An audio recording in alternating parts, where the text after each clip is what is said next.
Buying one blender for every recipe sounds practical until its pitcher crowds your counter and its extra parts take over a cabinet. Choose capacity first, then power, presets, and cleanup. 4 Full-Size Combo Blender. I choose this for family smoothies, frozen drinks, and recipes needing a full-size machine. Its 1200W ATT motor supports 3 speeds, pulse, and an extract function aimed at smoothies. That gives you useful control without turning every blend into manual guesswork. It also crushes ice more effectively than the Magic Bullet Combo, which matters for frequent frozen drinks. But the combo format brings more components to assemble, wash, and store. The materials don't feel especially premium, either. So I'd skip it if sturdy construction or a minimal parts setup matters more than versatility.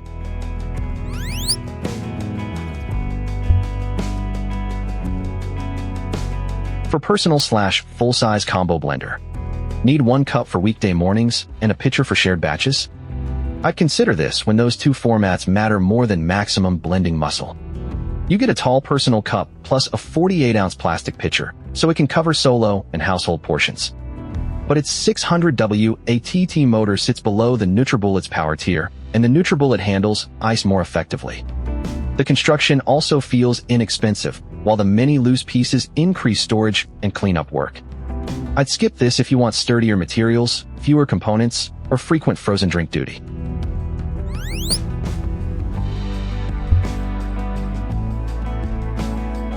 For preset countertop blender. This is the one I'd consider when countertop appearance and guided programs carry real weight. Its presets cover green smoothies, other smoothies, frozen desserts, and ice crushing. You can also choose single-serve or family-serve modes, which sounds useful for changing household needs. But those serving modes mainly add blending time instead of meaningfully adapting to ingredient volume. More importantly, the ice crush program can leave large pieces behind. So I wouldn't pick it for frozen drinks or dependable ice work. Skip it if performance matters more than design and preset convenience.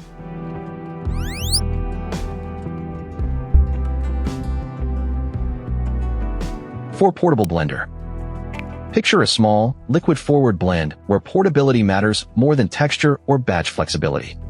That's the narrow job I'd buy this for. It can manage pesto somewhat better than other portable options, although that job still isn't effortless.